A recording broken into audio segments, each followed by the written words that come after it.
kyekimu ekireeta ebizibu okuba nti abazira baffe bwe bamala okugwa tewaba struggle gye babaddeko weekoma, ttiimu gye babadde nayo teddamu kudda mu kisaawe. Ekyo tuteekwa okukiteekako obwongo ab'omulembe guno, abateekateeka tuteekwa okukirowoozaako. N'olwekyo tugende ku Kayiira. Kayiira bwe mumanyiiko yateeka training camp yasooka yali saidi zeno ku Lwemityana, Ziti Kiwawu ne Musaza lye Sujju n'ebitundu ebirala. Naye bw'ogenda okwetegereza nnyo history ayetoololera Kayiira yalina ekizibu kimu, era bannabyabufuzi abasinga kye balina kyekyokugamba nti ye nationalist. Eyo embeera yatugendere waki wamu tetusobola kati ate bannaffe ate kati bannange bwe tunaakola bwe tuti nga baganda ffe kaffe tuli ku ttiimu tujja kuba tusosola. N'ateeka Bwenge ye Bwenge, n'aleeta Sam Kuteesa nga be bali ku ndoza ku political wing ye. Naye nga bwogenda okutunula abantu abo waliwo n'Abanyarwanda abalinga basatu, manya gaabwe ngeerabiddemu katono naye nga ndi sure kyenjogerako, kuba nina ekitabo bwe baabawandiikako nti bali mu magye ga Kayiira. Naye nga bwogenda okutunula nti ono omusajja eyali abakayiira balule bankwanga ye yapulantinga abantu abo babeereyo bakette bano bye bakola. Naye ojja kusanga nti mu Baganda bonna abali mu struggle eyo tekuli yapulantinga bantu wa Museveni. Kutunuulira byakola ki? Byakola. Ojja kusanga nga abaali ku Muteesa Obote yaleeta abantu n'abaplantinga ku Muteesa, naye Muteesa teyaplantinga bantu w'Obote. Ojja kusanga ng'ewankwanga Museveni yaplantingayo abantu, naye Nkwanga teyaplantinga wani wa Museveni. Dule naye kyekimu. N'olwekyo ekizibu kye tulina ekisinga obukulu, Abaganda tetulina nteekateeka ya bukesi. Tulwana, tuli balwanyi, tuli basajja bagezi, naye ekyo kikyatulemesa okutuuka ku buwanguzi. Nti tosobola kukola kintu kyonna nga tolina intelligence system. Nga bwe nkulaze nti Abaganda bo bakkiriza mangu.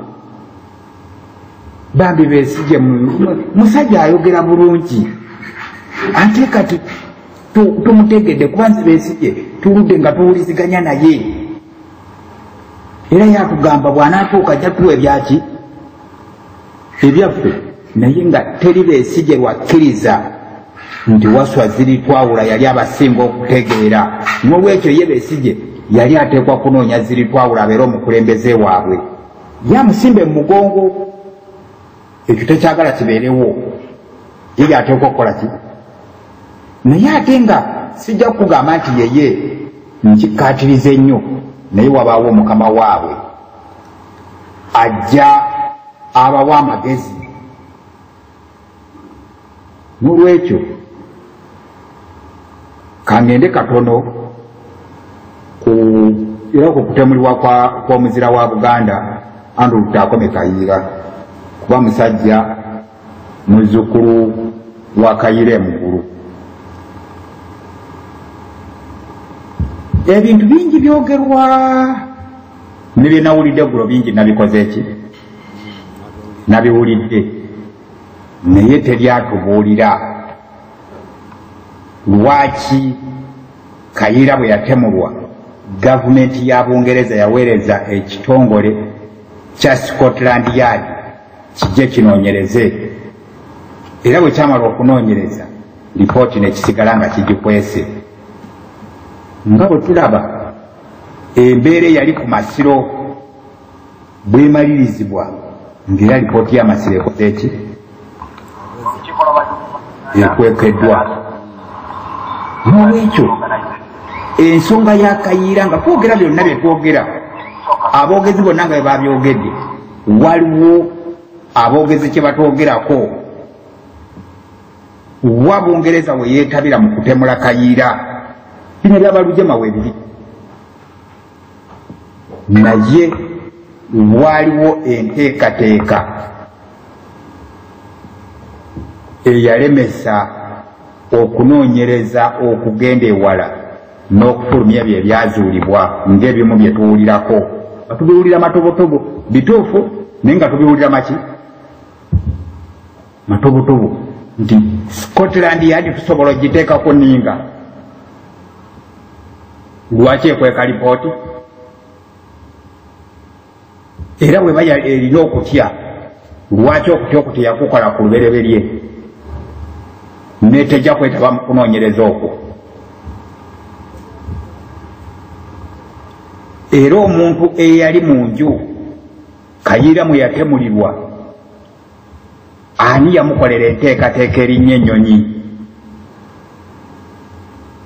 ku makya okugenda e Bungereza?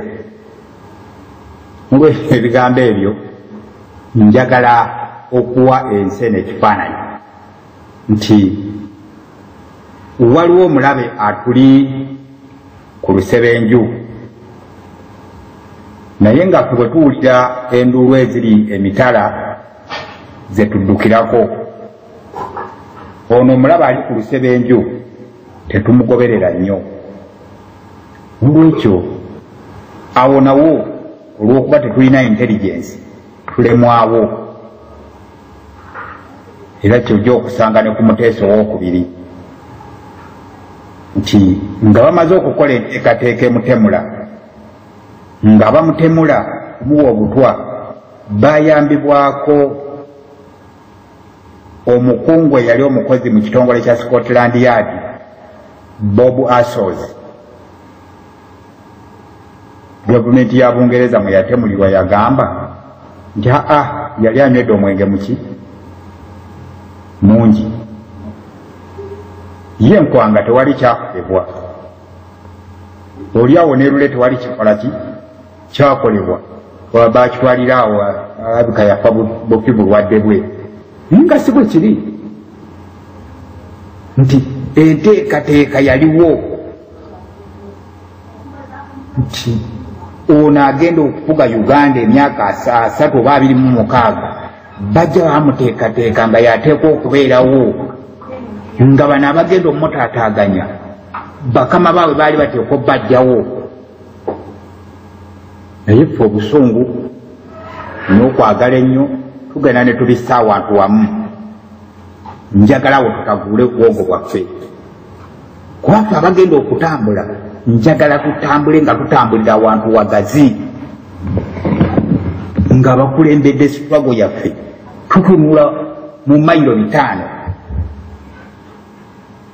nga bwolaba olwaleero nti Amerika zaagala okuba Iran, naye zisooka neziwamba emikutu gy'ensi yonna, zisooka ziteeka abantu ku bunkenke, abantu ne batandika okuba nga buli nsi yeyawuddemu. Abatunuulizi ne batunuulira nti kati abawagira Amerika benkanaki, kati abawagira Iran benkanaki, kati abawagira Amerika benkanaki, ne balyoka bajja mu lutalo. Ffe abaddugavu b'omu Afirika etwo tetukirina, tukeera ku makya nga tukolakolamu buntuntu, ate nga bajja batusaanyaawo, ate bwe batusaanyaawo ne batulekera biddole bye basibye naffe betusigala tukupa amaki amayinja. Njogedde ku Kayiira ne mbabuuza ng'amaze okutemulwa lwaki Scotland Yard ng'emanyi nti tegenda kusobola kukola na kufulumya lipooti? Kiki ekyagireeta mu kunoonyereza okutemulibwa kwa Kayiira? Ekyo kibuuzo ekikulu nnyo eri abawuliriza era abo abaali awamu ne Kayiira enteekateeka ezibajja mu Uganda okubatwala ani yazikola? Ekiwuliro kuba zaakolebwa mangu mangu ne bava muki mu Uganda. Scotland Yard biki zaagenda okujja nga bo baba bakoze ki?